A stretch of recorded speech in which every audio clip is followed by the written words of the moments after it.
Στην καθημερινή ζωή, η κακή επικοινωνία συμβαίνει συνεχώς. Χρησιμοποιούμε αόριστη γλώσσα, υποθέτουμε ότι όλοι είναι στην ίδια σελίδα και αφήνουμε χώρο για παρεξηγήσεις. Αυτό επηρεάζει τις σχέσεις μας, την εργασία, ακόμη και τη λήψη αποφάσεων ως κοινωνία. Η σαφής επικοινωνία εξοικονομεί χρόνο, μειώνει τις συγκρούσεις και βελτιώνει τη συνεργασία. Όταν μπορούμε να διατυπώσουμε με ακρίβεια τις ανάγκες και τις σκέψεις μας, όλοι ωφελούνται. Ωστόσο, το να μιλάμε καθαρά δεν είναι απαραίτητο μόνο για τις προσωπικές μας σχέσεις. Η σαφής γλώσσα μας βοηθά να κατανοούμε πολύπλοκα ζητήματα, να περιορίζουμε την παραπληροφόρηση και να συμμετέχουμε σε κρίσιμες συζητήσεις για να διαμορφώσουμε τις κοινότητές μας.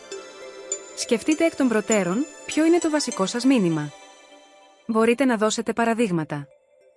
Πώς να μιλήσετε με σαφήνεια, να είστε συγκεκριμένοι, αποφύγετε ασαφείς λέξεις όπως ο κάτι, χ πράγμα.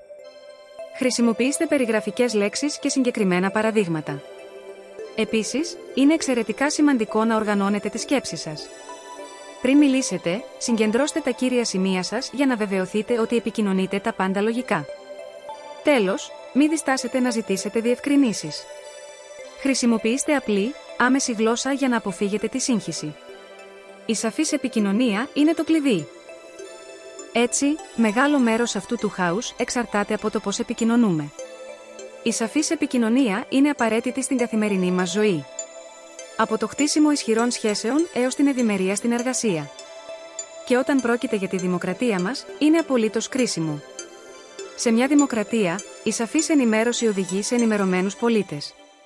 Ο σαφής διάλογος μας βοηθά να κατανοήσουμε πολύπλοκα ζητήματα και να βρούμε κοινό έδαφος.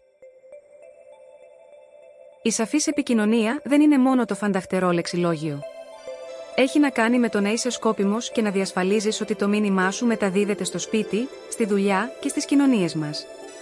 Η σαφής επικοινωνία ισοδυναμεί με ισχυρότερες σχέσεις, καλύτερες αποφάσεις και, εν τέλει, με πιο συμπεριληπτικές κοινωνίες.